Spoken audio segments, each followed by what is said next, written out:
देश दुनिया की सारी बड़ी खबर के सामने मौजूद दोस्तों, चलिए सबसे पहले सबसे बड़ी आपको बताएंगे जहां पर राहुल गांधी ने कहा था कि आपका मुख्यमंत्री पहुंचेगा सीधा जेल। राहुल गांधी की वो बात अब धीरे धीरे करके सच साबित होती हुई दिखाई देने लगी है। दोस्तों बताएंगे असम में कैसे हिमंता बिस्वा शर्मा के कैबिनेट का मंत्री पूरे काफिले के साथ मनाने पहुंचे। हिमंता बिस्वा शर्मा इसके बावजूद कांग्रेस पार्टी में शामिल हो गया। दोस्तों इसके बाद कांग्रेस पार्टी के उम्मीदवार ने अपना नाम भी वापस ले लिया। बताएंगे कैसे कांग्रेस पार्टी और राहुल गांधी के हिसाब से चल रहा है पूरा असम का राजनीतिक समीकरण। दोस्तों बताएंगे किस तरीके से हिमंता बिस्वा शर्मा की हालत खराब है, दोस्तों लगी पड़ी है। बताएंगे डिटेल में क्या है पूरी अपडेट। और रमजान के मौके पर किट बांटने को लेकर कांग्रेस पर भड़क रही है भारतीय जनता पार्टी। चुनाव आयोग तक पहुंचे हैं भाजपा वाले। दोस्तों वहीं पर 5 लाख से ज्यादा पदाधिकारी बनाने जा रही है कांग्रेस पार्टी। बताएंगे डिटेल में किस तरीके से संगठन के विस्तार को लेकर चल रही है चर्चा दोस्तों। और बिहार में नीतीश कुमार के मंत्री का क्या गिरेगा विकेट। बताएंगे भ्रष्टाचार का एक बड़ा मामला सामने आया है दोस्तों। इसी के साथ में ईरान की मदद के लिए कूदे हैं भारत के मुसलमान। बताएंगे कितना ज्यादा लोगों ने सोना चांदी निकाल कर ईरान की मदद की है दोस्तों। एक एक करके चलेंगे आज की सारी बड़ी खबरों की तरफ। लेकिन उससे पहले अगर आप भी मानते हैं कि असम के विधानसभा चुनाव खत्म होते ही हिमंता बिस्वा शर्मा जेल के सलाखों के पीछे जाने वाले हैं तो इस वीडियो को लाइक करके लाल बटन दबाकर चैनल को सब्सक्राइब करके बेल आइकन दबाकर कमेंट बॉक्स में अपनी राय जरूर लिखकर बताएगा दोस्तों। ज्यादा से ज्यादा वीडियो को शेयर कीजिएगा। चलते हैं सबसे पहले सबसे बड़ी ब्रेकिंग न्यूज अपडेट की तरफ, जहां पर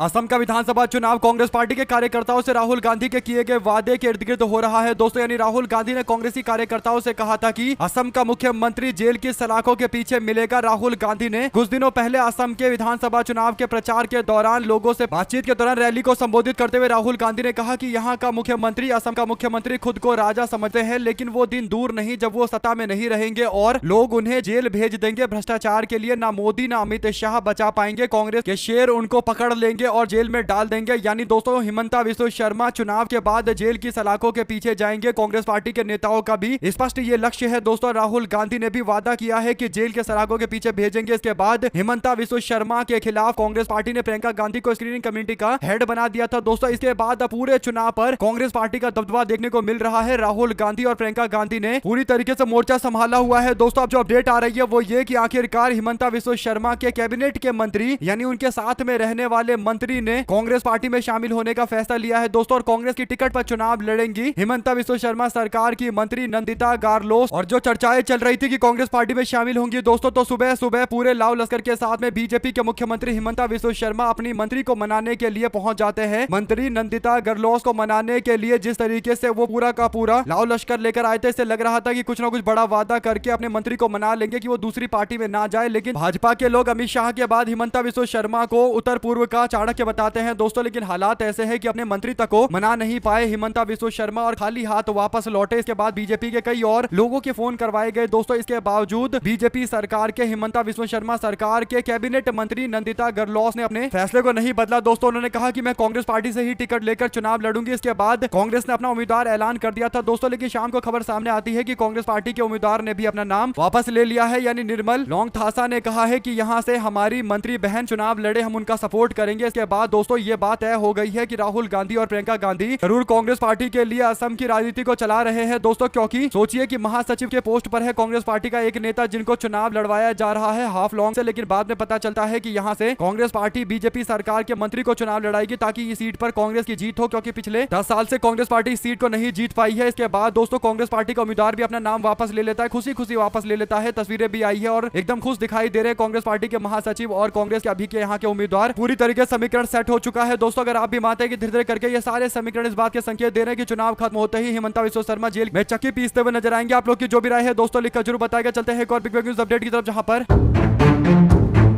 मुख्य चुनाव आयुक्त ज्ञानेश कुमार को हटाने के लिए संसद के अंदर विपक्षी सांसदों ने जो नोटिस दिया है दोस्तों, उससे लेकर जो अपडेट है वो ये कि लोकसभा राज्यसभा में लाए गए नोटिस में सीईसी पर 7 आरोप लगाए गए हैं और कहा गया है कि वे सरकार के इशारे पर काम करते हैं। विपक्ष का आरोप है कि ज्ञानेश कुमार ने एसआईआर के जरिए लोगों के वोट देने के अधिकार को छीन लिया। नोटिस में उनकी नियुक्ति पर भी सवाल खड़े किए गए हैं। 12 मार्च को संसद के दोनों सदन के अंदर जमा किए गए नोटिस में सीईसी के खिलाफ साबित दुर्व्यवहार के आरोप लगाते हुए हटाने की मांग की गई है और 7 तरीके के आरोप चीफ इलेक्शन कमिश्नर यानी ज्ञानेश कुमार के खिलाफ लगाए गए हैं दोस्तों। जो आरोप लगाए हैं विपक्ष ने, उसमें पहला यह है कि चुनाव आयोग निष्पक्षता को भूलकर पक्षपातपूर्ण तरीके से काम कर रहा है। इसके कई एग्जांपल दिए गए दोस्तों। दूसरा, बिहार चुनाव में एसआईआर ने जो शर्तें थोपी थी उसे लेकर सवाल खड़ा किया गया। पक्षपाती मानसिकता और कार्यशैली का जिक्र करते हुए आरोप लगाया। फिर आरोप यह था कि बंगाल में लाए गए बिहार मॉडल से भी बंगाल के लोगों को परेशान किया जा रहा है और चीफ इलेक्शन कमिश्नर की जो चुनने की प्रक्रिया है वो भी पूरी तरीके से गलत है। भाजपा सरकार अपने हिसाब से तय करती है कि कौन अगला मुख्य चुनाव आयुक्त बनेगा। पहले सुप्रीम कोर्ट के चीफ जस्टिस होते चलते उनको हटाकर एक मंत्री का नाम जोड़ दिया गया और इसीलिए बीजेपी सरकार के हाथ में पूरा कंट्रोल आ गया है। न्याय में जानबूझकर बाधा डाला जा रहा है। तो ये सारे आरोप लगे हुए हैं दोस्तों। इन सातों आरोप पर मुख्य चुनाव आयुक्त को जवाब देना पड़ेगा और सामने बिठाकर सवाल पूछे जाएंगे संसद भवन के अंदर। यानी आने वाले दिनों के अंदर चुनाव आयोग को लेकर मामला काफी दिलचस्प देखने को मिलेगा दोस्तों। वहीं पर 5 लाख पदाधिकारी बनाने जा रही है कांग्रेस पार्टी। बनने वाला है नए तरीके का रिकॉर्ड। जो बड़ी अपडेट है दोस्तों वो ये की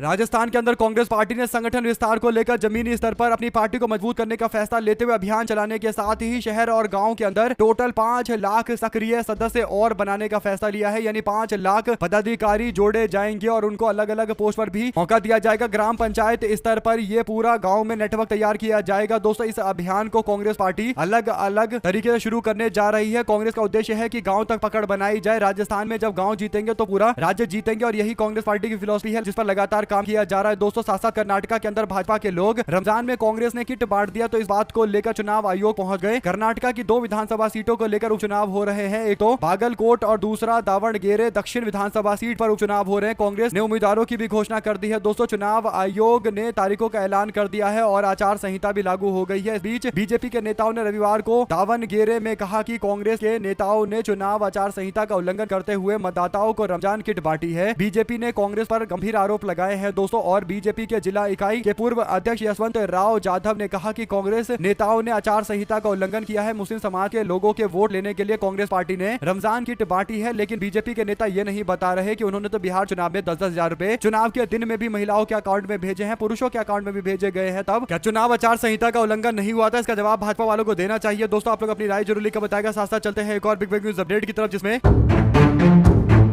बिहार सरकार के मंत्री और लोक जनशक्ति पार्टी के विधायक संजय सिंह की मुश्किलें बढ़ती नजर आ रही है। राष्ट्रीय जनता दल के पूर्व विधायक मुकेश रोशन ने मंत्री पर कई गंभीर आरोप लगाए हैं दोस्तों। मुकेश रोशन ने दावा किया है कि संजय सिंह के खिलाफ छत्तीसगढ़ में एक अदालत ने गिरफ्तारी वारंट जारी किया हुआ है। इसके बावजूद बिहार सरकार के मंत्री के पोस्ट से इस्तीफा तक नहीं दे रहे। उन्होंने कहा कि ऐसे में किसी संवैधानिक पोस्ट पर रहने वाले व्यक्ति पर अगर मुकदमा चले और उसके खिलाफ गिरफ्तारी का वारंट जारी हो और वो फिर भी पोस्ट से ना हटे तो यह तो दुर्भाग्यपूर्ण स्थिति है। आरजेडी के नेता ने आरोप लगाया कि लोक स्वास्थ्य अभियंत्रण विभाग यानी PHED मंत्री संजय कुमार सिंह ने पटना के राजीव नगर इलाके के अंदर फर्जी तरीके से जमीन हासिल की। इसके अलावा हाजीपुर में 11 लाख रुपए से अधिक के फ्लैट नहीं देने का मामला सामने आया है जिसका वीडियो वायरल होने के बाद सामने आई है दोस्तों। कुल मिलाकर मंत्री को वारंट की जानकारी होने के बावजूद उन्होंने न्यायालय का सम्मान नहीं किया। साथ ही चुनावी हलफनामे के मामले में पूरी जानकारी नहीं देने और शैक्षणिक दस्तावेजों में अनियमितता का भी आरोप लगाया गया है दोस्तों। तो पूरी तरीके से मंत्री के खिलाफ आरोप लगा दिए गए हैं। अब देखते हैं इस मामले पर क्या कोई जांच पड़ताल होती है या फिर मामले को ठंडे बस्ते में डाल दिया जाता है, क्योंकि अगर मीडिया वाले चर्चा नहीं करेंगे तो मामले को ठंडे बस्ते में डाल दिया जाएगा। और आप लोग जानते हैं कि मीडिया वाले किस तरीके से काम करते हैं। जब बात कांग्रेस पार्टी या इंडिया गठबंधन किसी मंत्री की आ जाए तो दिन रात उस पर शो करते हैं और यहाँ चुप्पी साध कर बैठे हुए हैं। साथ साथ ईरान, अमेरिका और इजराइल के बीच में चल रहे जंग को लेकर इस वक्त की सबसे बड़ी अपडेट यह है दोस्तों कि अब भारत के मुस्लिमों ने भी, मुस्लिम समाज के लोगों ने भी ईरान को सपोर्ट करना शुरू कर दिया है दोस्तों। अब तक तो केवल ईरान को लिख करके और दुआ करके सपोर्ट कर रहे थे, लेकिन अब फैसला लिया गया कि हर तरीके से मदद करनी है और मदद करने के लिए आगे आए हैं। और सबसे पहले शुरुआत बड़गांव कश्मीर से हुई है दोस्तों। बड़गाम कश्मीर के अंदर लोगों ने अपने घर से सोने, चांदी और नोट जितना भी उनके पास है दोस्तों वो सारा इकट्ठा करके ईरान की सरकार की मदद करने का फैसला लिया है। यानी भारत के अंदर जो ईरान के राजदूत है उन्होंने कहा कि अगर कोई ईरान की मदद करना चाहता है तो उसका शुक्रिया अदा हम करेंगे। अगर आप लोग मदद करना चाहते हैं तो आगे आइए। और इसके बाद कश्मीर के बड़गाम के लोग मैदान में कूदे हैं दोस्तों और उन्होंने सोने, चांदी, तांबा जो उनके पास है, जो भी महंगी चीजें हैं उन सबको इकट्ठा करके ईरान सरकार को देने का फैसला लिया है ताकि ईरान के लोगों की हिफाजत की जा सके दोस्तों। और इंडिया इन ईरान यानी इंडिया के अंदर जो ईरान की एम्बेसी है उसने कहा कि हम शुक्रिया अदा करना चाहते हैं भारत के लोगों का जो अलग अलग जगह से आकर हमारी मदद कर रहे हैं और इस मदद के लिए हम हमेशा से शुक्रगुजार रहेंगे। और इसके बाद तस्वीरें सोशल मीडिया पर काफी शेयर की जा रही है दोस्तों। अगर आप भी मानते हैं कि ये हौसला है लोगों का, एक जुनून है ईरान के साथ में, सच्चाई के साथ में खड़े होने का, इसीलिए लोग मैदान में कूद रहे हैं। अगर आप भी मानते हैं कि बड़गाम कश्मीर के लोगों की इतनी तारीफ की जाए उतनी कम है तो लिखकर जरूर बताएगा। साथ साथ चलते हैं एक और अपडेट की तरफ दोस्तों जिसमें नेहरू स्टेडियम में बहुजन एकता महा आंदोलन के तहत संविधान बचाओ आरक्षण बचाओ कार्यक्रम का आयोजन किया गया दोस्तों, जिसमें SC, ST, OBC समाज के अलग अलग संगठनों का बड़ा जमावड़ा देखने को मिला। इस जमावड़े के दौरान कई तरीके के बयान आते हैं दोस्तों। चंद्रशेखर आजाद रावण की पार्टी आजाद समाज पार्टी के नेता दामोदर यादव ने एक बयान दिया दोस्तों। उन्होंने न सिर्फ छुआछूत करने वालों को जूता मारने की बात कही बल्कि धीरेन्द्र शास्त्री और प्रदीप मिश्रा को लेकर भी टिप्पणी की दोस्तों। दामोदर यादव ने छुआछूत की घटना पर तीखी टिप्पणी करते हुए मंच से जूता उतार कर कहा कि जो छुआछूत करेगा उससे मेरा जूता बात करेगा। उनके इस बयान से सभा में जोश भर गया दोस्तों, यानी जितने भी लोग रैली में मौजूद थे उस समय एक अलग ही तरीके का जोश उत्साह देखने को मिला। इससे पता चल रहा है कि देश की जनता छुआछूत के खिलाफ है और मानती है कि छुआछूत देश के अंदर पूरी तरीके से खत्म होना चाहिए। दोस्तों अगर आप भी मानते हैं कि जातीय आधार पर छुआछूत देश के लिए सबसे बड़ा जहर है जिसको जब तक खत्म नहीं किया जाएगा तब तक देश के अंदर विकास नहीं हो सकता, देश आगे तरक्की नहीं कर सकता। और इसीलिए जो भी लोग छुआछूत को बढ़ाते हैं उनके खिलाफ जोरदार तरीके से विरोध होना चाहिए। तो अपनी राय जरूर लिखकर बताएगा, ज्यादा से ज्यादा वीडियो को शेयर कीजिएगा। साथ साथ पश्चिम बंगाल में विधानसभा चुनाव को लेकर एआईएमआईएम ने हुमायूं कबीर की पार्टी के साथ में गठबंधन बनाने यानी अलायंस बनाने का फैसला लिया है। दोस्तों हुमायूं कबीर जो पहले टीएमसी के नेता हुआ करते थे, फिर छोड़कर बीजेपी से भी चुनाव लड़ते हैं, उसके बाद बाबरी मस्जिद बनाने की बातें करते हैं। फिर हुमायूं कबीर ने अपनी एक नई पार्टी बनाई, आम जनता यूनियन पार्टी। अब ये पार्टी क्योंकि पश्चिम बंगाल के अंदर चुनावी मैदान में कूदी है दोस्तों और एमआईएम ने सपोर्ट किया है, तो इसे लेकर अलग अलग तरीके की चर्चाएं हैं। सबसे बड़ी बात यह है कि जिन लोगों ने इस तरीके के गठबंधन का विरोध किया है, अलायंस का विरोध किया, उनका तर्क यह है कि जब राज्य के अंदर पहले से ही एक party secular party Mamata Banerjee की पार्टी तृणमूल कांग्रेस मौजूद है, तो फिर एक नए तरीके का गुट बनाने का क्या मतलब है? क्या ये गुट जानबूझकर बनाया जा रहा है ताकि विपक्ष के वोटों को अलग अलग तोड़ा जाए, जिसके बाद फायदा कुछ पार्टियों को मिल सकता है? कुल मिलाकर दोस्तों अब सवाल तो उठेंगे ही, क्योंकि ममता बनर्जी पश्चिम बंगाल के अंदर काफी मजबूत है दोस्तों, और ममता बनर्जी के खिलाफ अगर कोई तीसरा मोर्चा बन रहा है, वो भी मुस्लिम समाज के लोगों का एक नया मोर्चा बनाने की कोशिश की जाए, तो कहीं ना कहीं ये मानकर चलना चाहिए कि अगर ये फैसला ले रहे हैं एआईएमआईएम के नेता असदुद्दीन ओवैसी, तो कहीं ना कहीं दोस्तों सवाल तो बनेगा ही कि आखिर उनको अपने उम्मीदवार उतारने की जरूरत क्या पड़ी। वो कहेंगे कि मैं चाहता हूं कि खुद के उम्मीदवार भी मेरे जीते, लेकिन फिर इससे कहीं ना कहीं नुकसान जिस पार्टी को होगा वो सबको पता है दोस्तों, और कौन सी पार्टी को फायदा होगा ये भी सबको पता है। तो ऐसे में अगर दिमाग लगाएंगे, लॉजिक देखेंगे, तो पता चल जाएगा कि ये मामला कहीं ना कुछ गड़बड़ है दोस्तों। इस पर एआईएमआईएम को एक बार फिर से दोबारा से सोचना चाहिए और फैसले को पलटेंगे तो इससे फायदा ममता बनर्जी और कहीं ना कहीं इंडिया गठबंधन को होगा। आप क्या कहना चाहते हैं दोस्तों? एमआईएम के नेता असदुद्दीन ओवैसी को इस बारे में, इस फैसले के बारे में क्या उन्होंने सही फैसला लिया है या फिर गलत फैसला लिया है? साथ साथ चलते हैं एक और अपडेट की तरफ दोस्तों, जिसमें असम के विधानसभा चुनाव को लेकर कांग्रेस पार्टी ने उम्मीदवारों की 5वीं लिस्ट जारी कर दी है दोस्तों। इस लिस्ट में 7 उम्मीदवारों के नाम का ऐलान कर दिया गया है। कांग्रेस पार्टी ने असम विधानसभा चुनाव के लिए जिन 7 सीटों पर अपने उम्मीदवार उतारे हैं दोस्तों, उसमें गोसाई गांव विधानसभा सीट से जोसेफ हासदा को मैदान में उतारा गया है। दोतमा से एसटी रिजर्व सीट पर बिरखांग बोरो, बिजनी से रजत कांति साहा और भेर गाँव से अंशुला ग्वारा को मैदान में उतारा गया है। इसी तरीके से अलग अलग एसटी रिजर्व सीट जो है दोस्तों, वहीं पर तय होगा कि आखिर चुनाव किस ओर जाएगा, क्योंकि अगर कांग्रेस पार्टी को असम के अंदर चुनाव जीतना है तो एसटी रिजर्व जो सीटें हैं यानी अनुसूचित जनजाति के लिए जो सीटें रखी गई है, उन पर कांग्रेस पार्टी को अच्छा परफॉर्म करना पड़ेगा, अच्छी सीटें जीतनी पड़ेगी, तब जाकर कांग्रेस की सरकार बनेगी। ऐसे में दोस्तों एसटी रिजर्व सीटों पर जो एक बड़ा आंदोलन आजकल चल रहा है, ऐसी लिस्ट में कई और समाज को जोड़े जाने का यह आंदोलन कहीं ना कहीं कांग्रेस पार्टी अगर इसका सही से इस्तेमाल करे तो लोग समर्थन करेंगे और कहीं ना कहीं बड़ी संख्या में ऐसी समाज के लोग सपोर्ट करेंगे और ऐसी सीटें जीतने की उम्मीद कांग्रेस पार्टी को काफी ज्यादा है दोस्तों। आप लोग इस पर अपनी राय जरूर लिखकर बताएगा। इसी के साथ में बंगाल में तृणमूल कांग्रेस और बीजेपी के कार्यकर्ता एक बार फिर से एक दूसरे से भिड़ते हुए नजर आ गए। अपडेट आ रही है कोलकाता से सटे हुए 12 नगर विधानसभा सीट से, जहां पर बैनर पोस्टर लगाने को लेकर सत्ताधारी तृणमूल कांग्रेस और बीजेपी के कार्यकर्ता आपस में भिड़ गए दोस्तों। इसमें दोनों पक्षों के कार्यकर्ता जख्मी हो गए और स्थिति को नियंत्रण करने के लिए, कंट्रोल करने के लिए, काबू में करने के लिए बड़ी संख्या में पुलिसकर्मियों और रैपिड एक्शन फोर्स के लोग लगाए गए दोस्तों। ऐसे में आरएएफ के लोगों ने स्थिति को कंट्रोल में करा। चुनावी ड्यूटी के लिए आए केंद्रीय बल के जवानों ने भी मौके पर पहुंचकर मामले को कंट्रोल किया दोस्तों। ऐसा लग रहा है कि बंगाल चुनाव अब जब तक खत्म नहीं होगा तब तक इस तरीके के बवाल अलग अलग कोने के अंदर लगातार देखने को मिलेंगे। आप लोग अपनी राय जरूर लिखकर बताएं इस पूरे मामले पर। साथ साथ दोस्तों पश्चिम मेदिनीपुर जिले के नारायणगढ़ विधानसभा सीट से बीजेपी के उम्मीदवार राम प्रसाद गिरी को बदलने की मांग को लेकर पार्टी के कार्यकर्ताओं ने खड़गपुर शहर के कौशल्या मोड़ पर भाजपा कार्यालय में जमकर तोड़फोड़ कर डाली दोस्तों। खड़गपुर शहर के कौशल्या मोड़ पर हुई इस घटना के दौरान कार्यालय में पूरी तरीके से तनावपूर्ण स्थिति देखने को मिली दोस्तों और उत्तेजित माहौल हो गया। बताया गया है कि बीजेपी ने नारायणगढ़ विधानसभा सीट से रामा प्रसाद गिरी को मैदान में उतारा है। इससे स्थानीय नेता नाराज हो गए दोस्तों। उन्होंने कहा कि पूर्व में भी राम प्रसाद गिरी को चुनाव में टिकट दिया गया था, लेकिन उस समय पार्टी को हार का सामना करना पड़ा। पार्टी के स्थानीय कार्यकर्ता कह रहे हैं कि ऐसे नेता को क्यों टिकट दे रहे हो जो कभी जीत नहीं पाएगा। हंगामे की सूचना मिलने के बाद पार्टी के वरिष्ठ नेताओं ने मामले पर हस्तक्षेप करते हुए स्थिति को कंट्रोल करने की कोशिश की। तृणमूल कांग्रेस ने इस पूरी घटना को लेकर कहा कि बीजेपी में मारपीट, तोड़फोड़, आपसी विवाद ये तो इनका काम धंधा बन गया है। ये इसी के इर्द गिर्द राजनीति करते हैं, तोड़फोड़ करते रहो, मारपीट करते रहो, फिर आरोप तृणमूल कांग्रेस के ऊपर लगाते हैं। ऐसे में अगर आप भी मानते हैं दोस्तों की पश्चिम बंगाल के अंदर अब भारतीय जनता पार्टी के अंदर जो एक एक सीट पर 2-2, 3-3 नेता बगावत कर रहे हैं, इससे पता चल रहा है कि भारतीय भारतीय जनता पार्टी इस बार बुरी तरीके से फंसी पड़ी है, तो अपनी राय जरूर लेकर बताएगा दोस्तों। साथ ही साथ हरियाणा के राज्यसभा चुनाव में क्रॉस वोटिंग करने के मामले में कांग्रेस पार्टी ने कुछ घंटे में ही 5 विधायकों को नोटिस जारी कर दिया है दोस्तों। इस बार इस नोटिस में क्रॉस वोटिंग करने का जिक्र है। साथ ही कांग्रेस पार्टी ने जो नई नोटिस जारी की है इसमें क्रॉस वोटिंग के साथ में कई और बात कही गई है। वोट कैंसिल और इनवैलिड यानी अमान्य होने की तकनीकी वजह भी हो सकती है, लेकिन क्रॉस वोट जानबूझकर किया गया। यानी पार्टी ने उन लोगों को इस बार नोटिस भेजा है जिन लोगों ने जानबूझकर पार्टी के खिलाफ वोट दिया है। जिन लोगों का वोट कैंसिल हो गया, पार्टी ने उन्हें लेकर कोई ऐसा आदेश जारी नहीं किया गया। 5 लोगों को ये नोटिस है दोस्तों, जिसमें शैली चौधरी, नारायणगढ़, रेणु बाला सढौरा और मोहम्मद इलियास जो पुनहाना के विधायक हैं, और मोहम्मद इजराइल जो हथीन के विधायक हैं, और जर्नैल सिंह रतिया जो रतिया के विधायक है दोस्तों। तो उनको सबको नोटिस दिया गया है और नोटिस में साफ तौर पर पूछा गया है कि आप लोगों ने क्यों क्रॉस वोट करा था, इसका जवाब दीजिए। और कुछ टाइम फ्रेम भी दिया गया है दोस्तों, जिसके अंतर्गत इनको जवाब देना पड़ेगा। साथ साथ चलते हैं एक और बड़ी अपडेट तक, जिसमें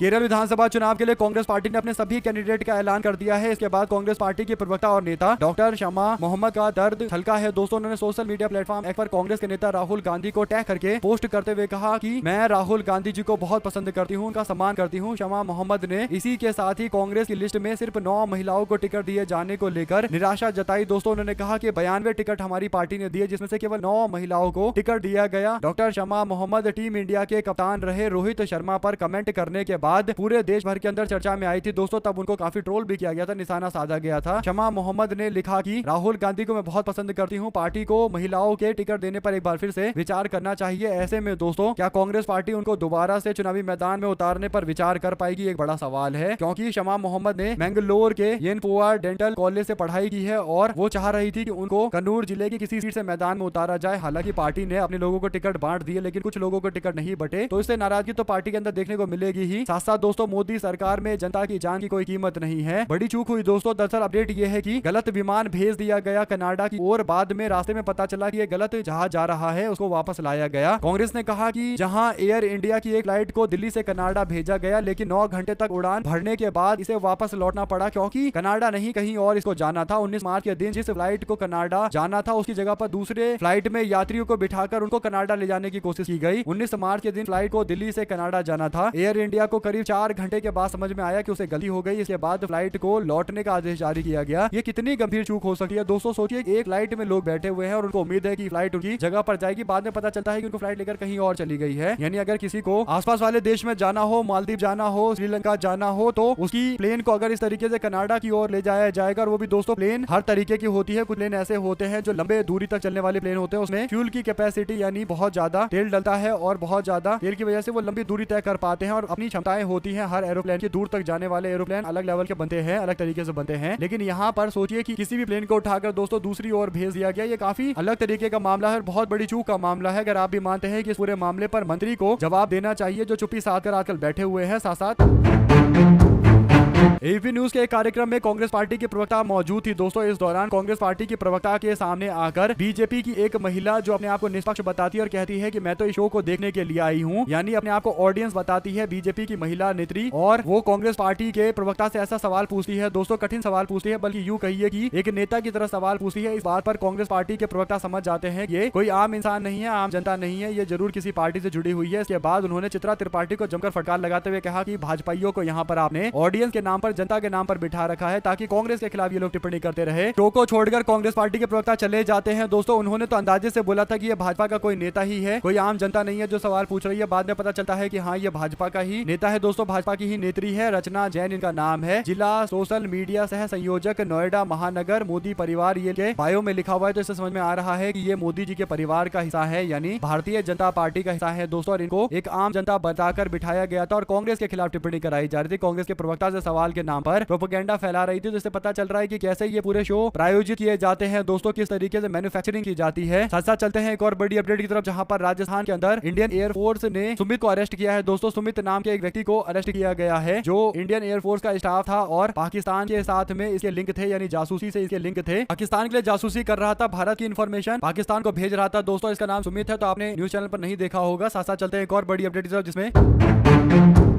पंजाब में पिछले 4 साल में आम आदमी पार्टी के कई सारे नेताओं को भ्रष्टाचार के मामले पर इस्तीफा देना पड़ा है और ये कांग्रेस पार्टी के लिए पंजाब में एक बहुत बड़ा मुद्दा है। आम आदमी पार्टी को पंजाब की जनता ने इसलिए वोट दिया था क्योंकि आम आदमी पार्टी पर यह टैग लगा हुआ था कि आम आदमी पार्टी एक ईमानदारों की पार्टी है दोस्तों। लेकिन 4 सालों में आम आदमी पार्टी ने भ्रष्टाचार को लेकर जो मंत्रियों के इस्तीफे करवाए हैं दोस्तों, और जो इस्तीफे हुए इससे पता चल रहा है कि पंजाब में आम आदमी पार्टी में कितने लेवल का भ्रष्टाचार है। दरअसल पंजाब में पिछले 4 सालों में डॉक्टर विजय सिंगला जो पूर्व स्वास्थ्य मंत्री थे 24 मई 2022 को भ्रष्टाचार के आरोप में इनकी गिरफ्तारी हो जाती है। उसके बाद अमित रतन कोट फतेह बठिंडा ग्रामीण के विधायक 23 फरवरी 2023 को विजिलेंस के द्वारा 4 लाख रुपए की रिश्वत मांगते हुए आरोप में इनको गिरफ्तार किया जाता है। प्रोफेसर यशवंत सिंह गजन माजरा अमगरगढ़ विधायक को 6 नवंबर 2023 को ईडी के द्वारा 41 करोड़ की धोखाधड़ी के मामले में गिरफ्तार किया जाता है। रमन अरोड़ा जालंधर के सेंट्रल विधायक 23 फरवरी 2025 को विजिलेंस के द्वारा रिश्वत वसूली के आरोप में गिरफ्तार किए जाते हैं। 2026 में जब मंत्री लालजीत भुल्लर को प्रताड़ित होकर एक अधिकारी आत्महत्या करता है तो फिर उसके भी नाम भ्रष्टाचारी में शामिल कर दिया जाता है दोस्तों, और मंत्री का इस्तीफा ले लिया जाता है। तो ऐसे में आम आदमी पार्टी सरकार में बैक टू बैक इतने सारे मंत्रियों को अलग अलग मामले में भ्रष्टाचार के मामले में कहीं गिरफ्तार किया गया, कहीं देना पड़ा। तो इससे पता चल रहा है कि आम आदमी पार्टी की राजनीति को लेकर अब कांग्रेस पार्टी पंजाब में इस मुद्दे पर जरूर घेरने वाली है। आप लोगों को कैसी लगी खबर, एक भी अच्छी लगी हो तो इस वीडियो को लाइक करके अपनी राय जरूर लिख बताएगा। बहुत बहुत